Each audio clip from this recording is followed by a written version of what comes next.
Tantor Audio, a division of recorded books, presents The Outsiders, Refugees in Europe since 1492, by Philipp Ther. Translated by Jeremiah Riemer. Narrated by Julian. Introduction. Flight and Refugees in Historical Perspective. The sight that presented itself to the members of the International Commission in the refugee camps on the Greek islands and on the mainland was evidently hard to put into words. On the humanitarian side, imagination cannot encompass the event. Only those can attempt to understand who have seen destitution, misery, disease and death in all their possible forms, and the scale of disaster is so unprecedented as to demand a new vision even from such persons. A reporter for Foreign Affairs made do with comparisons from the animal kingdom. The refugees maintained a fox-like existence in tents, wooden barracks, shelters of twigs, or of turf, even in caves. In Germany it was too cold for these kinds of accommodations, but a report in the Neue Berliner Zeitung about the Scheunenviertel, the Berlin neighborhood that was home to Jews and other poor immigrants from Eastern Europe, depicted a situation just as desperate. That boarding house is currently home to 120 Jewish refugees from the East. Many of the men arrived straight from Russian POW camps. Their ragged garments were a weird and wonderful hodgepodge of internationalist working-class uniforms. In their eyes I saw millennial sorrow. There were women there too. They carried their children on their backs like bundles of dirty washing. Other children, who went scrabbling through a rickety world on crooked legs, gnawed on dry crusts. In Viennese emergency centres, circumstances were not much better. According to contemporary reports, 25 refugees on average were housed in a single dwelling, 8 to 10 people to a room. The close confinement and terrible hygienic conditions were an ideal breeding ground for fleas, bedbugs and lice that, in turn, transmitted typhus, today an almost forgotten disease, but one that at the time was often fatal. In addition, there were repeated outbreaks of dysentery, smallpox, tuberculosis, and influenza. Death was an ever-present companion to the homeless. In the Greek refugee camps, up to 70,000 people died from malnutrition and diseases, some of them epidemic. The author of this moving report about the Scheunenviertel was the writer Josef Roth, who himself was forced to take flight several times during his life.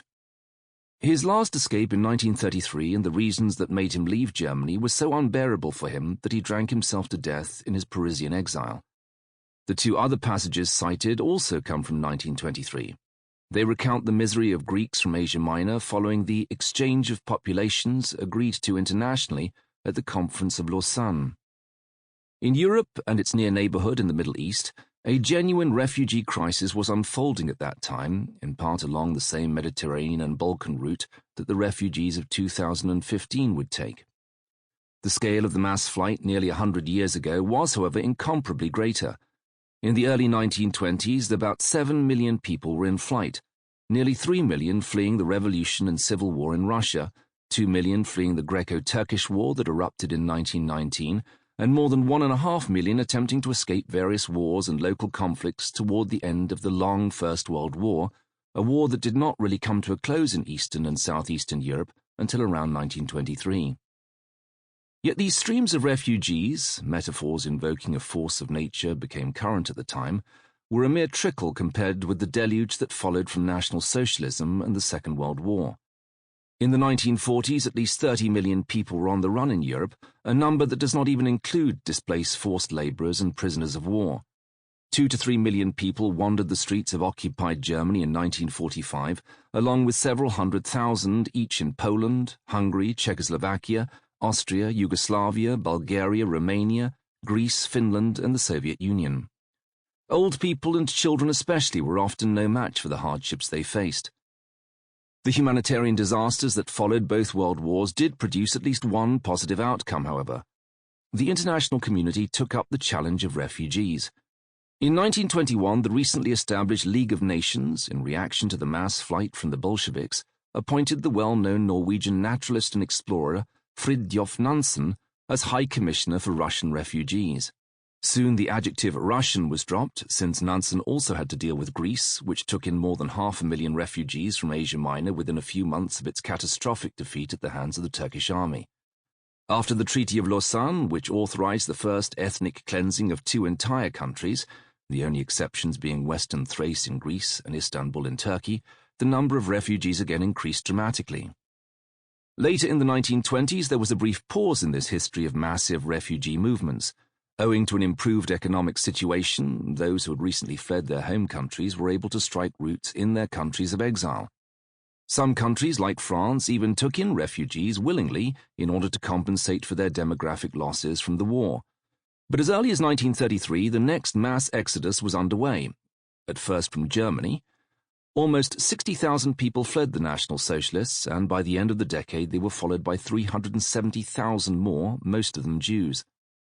The League of Nations reacted to this new challenge in 1933 with a Convention for Refugees from Germany, which was followed in 1938 by a similar convention for refugees from Austria. Unlike the situation in the early 1920s, the immediate plight of the refugees was no longer the major problem. Instead, it was the reluctance of countries to admit them. At the infamous Conference of Evian, all attempts at the admission and international resettlement of Jewish refugees failed. Hundreds of thousands of Jews who were no longer able to flee from Germany and German-annexed Austria in time died in German concentration camps. After the Second World War, the international community drew far-reaching conclusions from this experience. In 1946, under the umbrella of the United Nations, the International Refugee Organization, IRO, was founded, an institution that initially attended to displaced persons, DPs, in Germany, Austria, Italy, and other countries. 4 years later, after tough negotiations, the UNHCR, United Nations High Commissioner for Refugees, emerged from out of the IRO, and to date this organization has been charged with the welfare of refugee groups all over the world. The British historian Peter Gatrell records the growth of international refugee assistance and the expanded scope of the tasks it has been assigned, though often after serious delays and, to this day, without adequate financial resources. The desperate plight of refugees following both world wars forced the international community to define the term refugee with greater precision. This is obviously a matter of importance for this book as well, since distinguishing refugees from other groups of migrants was controversial already in the 19th century and remains so today. The concept itself is of French derivation dating to the era of the Huguenots, and that period will in consequence receive comprehensive treatment in the book's first chapter. It is striking that the way states and societies dealt with refugees was often more imaginative and accommodating in early modern Europe than in later periods. The same is true for the Cold War era, when the international community reacted quickly, effectively, and in a spirit of solidarity to a variety of crises, such as the Red Army's invasion of Hungary in 1956 and the boat people fleeing Vietnam in the late 1970s. One cannot derive any political prescriptions for contemporary challenges from these historical observations and comparisons, but the deeper temporal dimensions of history do undoubtedly open up new horizons for those facing these issues today. In the 1920s, the League of Nations was still handling refugees on a case-by-case basis. At issue were Russians, Greeks, Armenians, and Assyrian Christians who were viewed as refugees because they were stranded outside their countries of origin and did not enjoy the legal protection of their government. It was indeed fatal to be stateless, as Hannah Arendt later termed it, in a world of nation-states. The precarious legal status of refugees was a major problem as it excluded them from the official labor market and from social services in their countries of arrival, and was an obstacle at every border crossing. The League of Nations attempted to facilitate stateless people's onward journeys by issuing identification documents, so-called Nansen passports. This measure was, apart from the emergency assistance provided in numerous reception camps, the 20th century's first venture into international refugee policy and the first test for the concept of international resettlement. The Geneva Refugee Convention of 1951 rested not on any case-by-case, but on a common definition of refugees that identified political, national, racial, social, and religious persecution as grounds for fleeing a country. The convention was, however, initially confined to Europe and applicable only to those refugees who had had to leave their homeland before 1951. These geographic and temporal limitations were necessary in order to wrest approval of this UN convention from communist countries. Alongside various sections about the humane treatment of refugees, the convention contained a prohibition against forcible return, non-refoulement. Refugees were not supposed to be repatriated to their countries of origin against their will. Immediately after the Second World War, the leading Western allies, Great Britain and the United States, had violated this principle in the case of several hundred thousands of Soviet citizens fleeing the USSR, with fatal consequences. Hence, this book will also look into cases of flight that failed, and into the consequences for those affected by this failure. The signatories to the Geneva Refugee Convention, including the numerous relief organizations that took part in drawing it up, undertook to open access to the labor market for refugees, recognize their educational degrees, and put them on an equal footing with respect to social welfare benefits. These stipulations evolved historically, and that fact needs to be recalled because, among other reasons, they have been called into question by various European countries reacting to the massive exodus from the Near East in 2015-16. At the same time, the signatory powers to the Geneva Convention restricted refugee status to specific groups. Owing to their experience of National Socialism and in the context of the Cold War, victims of political persecution had priority.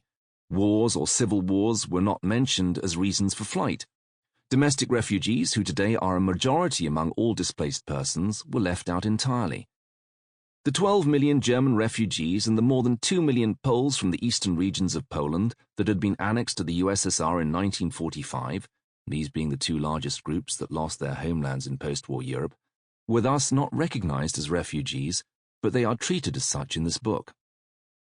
A call for legal and social equality entails an imperative to integrate, even if the Geneva Refugee Convention does not use the term integration. But the convention termed refugees into a finite quantity. Anyone naturalized in a host state would no longer be regarded as a refugee according to UN statutes. This is the point of departure for this book. Integration has proven to be a better means for solving refugee crises, real and imagined, than the mostly futile attempts to build walls and fences or the resort to violent measures like the imposition of the Iron Curtain. Is integration an appropriate telos for a historiography that deals with refugees and individual histories of flight? The Geneva Refugee Convention seems to suggest as much, since, in international law, refugee status expires once a person obtains citizenship in the host country.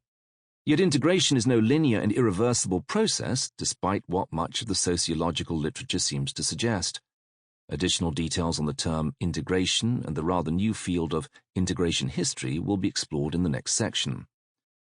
As a glance at the history of refugees and other migrants shows, and flight is in the end only another variant of migration, integration has frequently been accompanied by conflicts and in rare cases by reversals. For a number of years now, there has been a growing fear in Europe that the integration of past migrants has failed. This anxiety alters attitudes toward refugees, who are increasingly perceived as a threat and not as objects for care and compassion. Alarmism of this kind is especially prevalent in the United States, where President Trump ordered a ban on admitting refugees immediately upon assuming office. His decision received much less attention than it deserved because the media was preoccupied with his simultaneous Muslim country ban. Nevertheless, it is the refugee ban, parts of which he was forced to rescind half a year later, although the ban was then re-established for selected countries targeted by the original order, that may prove more damaging for international conflict resolution, especially for the UN and UNHCR.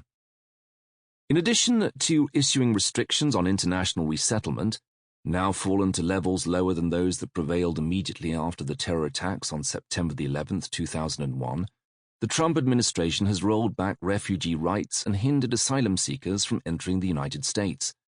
In Europe, right-wing politicians are demanding, and to the extent they have the power to do so, implementing similar policies. In historical perspective, the closure of borders and suspicions against refugees are nothing new. This is also true for American history. In the 1920s and again in the 1950s era of Senator Joseph McCarthy, refugees from Russia and the Soviet Union were suspected of being crypto-communists and spies. The 300,000 displaced persons who were eventually admitted to the US in the late 1940s as the first major refugee movement ran up against deeply ingrained mistrust in 1945 and 1946. Although most of them were Holocaust survivors, it took years of political lobbying, above all by Jewish organizations, before they were granted entry visas. Humanitarian concerns prevailed only in the 1970s as a legacy of the civil rights movement in the US and of the 68ers in Europe. Nevertheless, as Carl von Tempo has shown, this consensus on humanitarian principles was always shaky, and it became even less stable after 2001. Since 2015, it seems to be on the retreat almost everywhere in the Western world.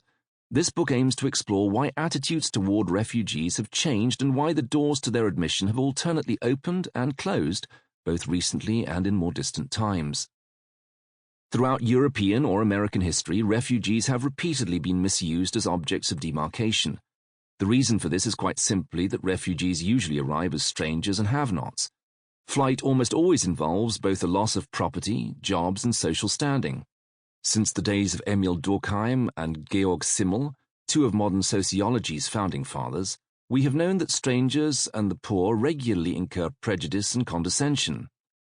Simmel offered an explanation for this in his famous essay, The Stranger, in which he also portrayed the alien as the potential wanderer. Simmel takes on added relevance here due to his theory of power.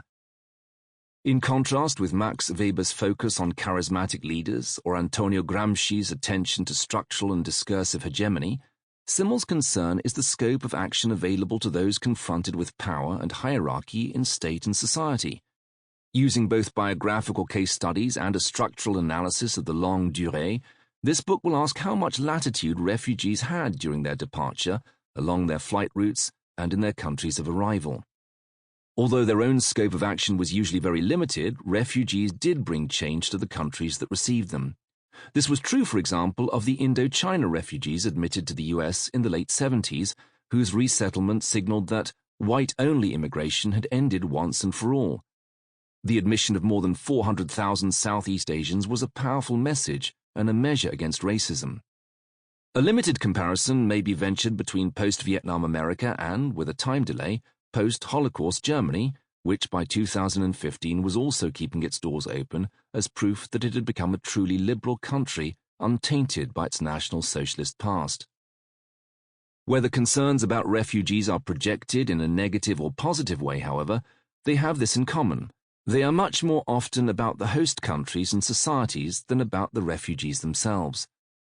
This book, by contrast, understands refugees not primarily as the objects of history, but rather as subjects and independent actors. As such, refugees should not remain nameless. To this end, I have included biographical case studies, analytical portraits that take a look at individual refugees, some of them famous or at least familiar personages, others completely unknown. Flight, uprooting, the attempt, typically arduous, at starting over, and permanent exile abroad, all these things are better understood when viewed from a biographical perspective. Refugees as a field of research. Modern European history is filled with refugees. This is also true of American history, for religious and political dissenters were among the founding fathers of the United States. Thomas Paine, one of them, wrote forcefully about refugees in 1776. Every spot of the old world is overrun with oppression. Freedom hath been hunted round the globe. Asia and Africa have long expelled her. Europe regards her like a stranger, and England hath given her warning to depart. Oh, receive the fugitive and prepare in time an asylum for mankind. Because of their relevance to European and American history, there are dozens of books dealing with refugees. It would be impossible to provide even a rudimentary list of that secondary literature. Suffice it that over the past decade, historians, including Peter Gatrell and Daniel Cohen, have written important and general works on refugees and displaced persons. Carl von Tempo, Maria Cristina Garcia, and Stephen R. Porter published fundamental works on refugee politics in the US. There is even more literature covering specific periods of mass flight, such as the interwar and post-war years, and on individual countries in Europe. Listeners less interested in these reflections on research fundamentals can skip ahead to Chapter 1. A common limitation of much of the older literature is that it deals mainly with the causes of flight, with the act of fleeing itself and with the hardship and misery associated with flight, or with the policy of the receiving states, but devotes little attention to the agency of the refugees. What happens to refugees after they flee home is mostly cut off, as if their lives had ended in the countries from which they departed or in the many refugee camps that were usually only a provisional, not their final destination. This book, by contrast, will take into account the history of refugees after their arrival in their respective host countries. This widened focus rests on the aforementioned analytical portraits and on group studies of refugees, proffered here in full awareness of the problems posed by group-based approaches, and by drawing on the insights of historical sociology and social science research, both past and present, on the integration of refugees. Expanding the historian's horizons to include the afterlives of refugees, the years after their arrival, does have one major drawback. It makes the topic even more unwieldy. The simplest approach to structuring this book would have been to put everything in chronological order, starting, in principle, with the biblical exodus of the Israelites out of Egypt and ending with the Syrian civil war. But simply stringing together all the major instances of flight in human history, including prehistoric and ancient examples, would be too great a task for one single book. Moreover, a purely chronological approach would implicitly confirm a simplistic understanding of history in which a single and linear flow of time, what the language of high modernity once designated as progress, would permeate the entire world with equal intensity. In order to avoid these traps of traditional historiography, this monograph and its individual chapters are structured topologically. First, the book deals with religious refugees, then with the escape from radical nationalism and ethnic cleansing, and finally with politically motivated flight. The oldest reason for flight in modern European history is religious intolerance. At the end of the 15th century, which is where most historians set the beginning of the modern era, Spain experienced the first pervasive persecution of religious minorities. It was almost impossible for individual Muslims or Jews to escape the Inquisition. Even converts, including those of the second and third generations, were targeted. While local acts of collective expulsion had taken place as early as the Middle Ages, especially in German cities, the earthly purgatory that descended on Christian Spain was especially radical and wide-ranging, and the refugee movements it sparked were correspondingly harsh. Something like 500,000 Muslims and Jews were forced to leave Spain, an unprecedented number measured against the population of Spain and Europe at that time. The very term religious refugee in today's understanding was coined during the religious wars of the 16th and 17th centuries. They are the focus of this book's first chapter, which includes as well later examples of religious persecutions, since differences of faith and denomination were also misused in later eras, most recently in the former Yugoslavia, in order to exclude and expel minorities. Modern nationalism, which began to emerge in the late 18th century, was the cause of an increasingly rigid process of both exclusion and inclusion, and it triggered the most massive incidents of flight in history.